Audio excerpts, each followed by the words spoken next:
America's first fine dining wants $150 for a steak and $85 for a crab cake. Worth it? Or are you paying for the museum tour? You're about to see exactly where the value is hiding and where the hype gets loud. We'll test Delmonico's legend against the plate. USDA Prime ribeye with crispy shallots, a luxe eggs Benedict with duck eggs, and truffle Hollandaise, and that flaming baked Alaska. I'll show you how a party of two can share smart, skip waste, and still get the full story. Spoiler, one strategic entree might be the power move. Quick favor before we move on. If you appreciate this content, consider giving this video a like and subscribing to the channel. Believe it or not, more than 92% of viewers haven't subscribed yet. It's free and only takes a second, but it means the world to us. So did you subscribe already? Great. Thank you so much for your support. Now back to the video. They love to say first fine dining, but that title doesn't season a $150 steak. It raises the stakes. The truth is, you're not dining in a museum. You're buying craft on a plate, or you're funding a story on the wall. Down in Manhattan's bustling financial district stands one of the city's most iconic culinary landmarks. This is Delmonico's, and it's been standing here since 1837. Before Delmonico's became Delmonico's Steakhouse, it was a small shop run by two brothers who sold pastries, coffee, and chocolate. The steakhouse is not only one of the longest-running restaurants in New York, it's one of the locations that possibly invented Eggs Benedict. With enough success, the Delmonico brothers bought a plot of land in Lower Manhattan in 1837 and opened what is now considered the first fine dining restaurant in the country. Let's start with what hits the table. USDA Prime ribeye with crispy shallots is the headliner. Prime means more marbling, threads of fat woven through the meat that melt and carry flavor. That's why it costs more. Marbling is not a slogan, it's the engine. Next to it, an $85 crab cake that could pass for a main. That price only makes sense if the cake is crab first, not filler in a round coat. The room leans serious, old menus, low light, a hush that says respect the ritual. Fine, but the plate has to speak louder than the decor. A steak at this tier needs a hard sear you can hear when the knife breaks it. Then rest time so the juice stays in the fibers. No deep crust, no payoff. That's like buying premium gas and never turning the key. Now, that crab cake. You want a crisp shell that cues a clean snap. Inside, big lumps, minimal binder, and a green sauce that wakes it up. Delmonico's is older than some of New York City's most notable landmarks, including the Brooklyn Bridge, Statue of Liberty, and Central Park. I've been coming to Delmonico's probably 20 years. Whenever I'm downtown, if I have a choice of where I'm eating, what better place can I go to? Every day there's usually one or two tour groups outside of the front door, and they're explaining the history of Delmonico's. The restaurant was revolutionary and among the first in the U.S. to introduce gloved waiters, white cloth tables, and an a la carte menu. If it tastes like the ocean and not mayo, that's real value. And seasoning? Salt is the key that unlocks fat. If your steak eats flat, ask for finishing salt. One pass can change the arc of the meal. Here's the curveball. A royal Benedict loaded with duck egg, king crab, lobster, and truffle Hollandaise reads like a parade.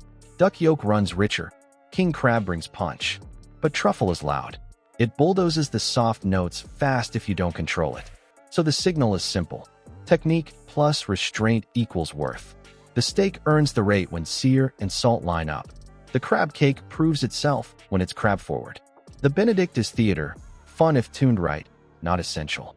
Now let's move on to how to play the menu so you taste the legend without torching your budget. What if one smart move lets two of you eat the hits, skip the fluff, and still walk out with the story? You can. The trick is control. Order with intent, not habit. Today, executive chef Billy Oliva leads the kitchen in preserving Delmonico's original recipes. Obviously the name is such a historical name that people expect something fabulous, and when they do come here, I don't think anyone is ever sold short. So Mr. and Mrs. Legrand Benedict used to come all the time, and they told the Delmonicos that they were bored of the menu. The Delmonico brothers says, okay, we're gonna make you something new. There are a couple stories of how Eggs Benedict came to be. Some say businessman Lemuel Benedict created the dish while looking for a cure to his hangover at the Waldorf Astoria Hotel's breakfast buffet in 1894. To this day, Delmonico's is considered an old world New York destination. guaranteeing a historic tour of fine cuisine to the hundreds of locals and tourists who walk through its doors. You want four things: the signature steak, the crab cake everyone talks about, a nod to their lore, and a little dessert theater. You don't want a four-course bill or a table full of filler. Portions run big. The margins hide in sides, add-ons, and that second entree you won't finish. Bread can be fine, but if the butter lands bland, don't waste your runway on it. Let's start with the plan. One Delmonico steak, pre-sliced, does the heavy lift. Share it. Add one high-impact appetizer, the crab cake, and stop there on mains. You get the beef, the crunch, the sauce, the point. No duplicate plates. No dead weight. Protein share works for a reason. Ribeye's fat carries flavor like a built-in sauce. Each bite lands heavier and lingers longer, so smaller portions still satisfy. The restaurant makes more than 100 orders of the original Eggs Benedict a week, a plate that's been popularized by countless American diners and restaurants around the world. Oliva whisks together melted butter, vinegar, and Worcestershire sauce to make the dish's signature Hollandaise sauce. The Delmonico's recipe calls for 2 poached eggs, toasted brioche, and charred Black Forest ham. Delmonico's says it started with the Logrands in the 1860s, immortalized in a cookbook in 1894. Delmonico's is the birthplace to a couple other American classics, like the Baked Alaska, named to celebrate the U.S.'s purchase of the 49th state. It's like turning up the bass. You feel it without raising the volume. If you chase their Royal Benedict, treat it as a luxe bite, not breakfast. 1 plate, 2 forks, then move on. Duck egg runs richer, but the truffle sauce is loud. Keep it in its lane. Pair the bite with acidity on the table, a sharp salad or a squeeze of lemon, and it stays balanced instead of perfumed. And ask for sauce on the side when truffle shows up. Control is power. You want seafood first, aroma second. That way, you get the crab and lobster you paid for, not a cloud of scent. Dessert theater? Baked Alaska is the show. The whole cell is hot outside, cold inside. If the meringue doesn't hit warm, the contrast dies and the spectacle drifts. Banana gelato can still shine, but the moment needs heat to land. So your lean order plan wins. 1 signature steak to split, 1 crab cake, 1 shared dessert. You hit the icons, cut waste, and still tour the history. So what is the takeaway when a restaurant sells a legend and a steak in the same breath? Real value shows up when grade, technique, and balance line up. History can boost the mood, but it should whisper from the walls, not drown the bite on your fork. You pay for performance, not a plaque. So test the basics. Ask what grade of beef you're getting. Watch for sear and rest. Taste for salt that lifts, not smothers. If the seafood reads clean and the sauces stay in their lane, you're winning.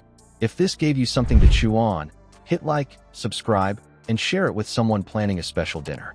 Next time you see a big price tag, ask, grade, technique, trade-off.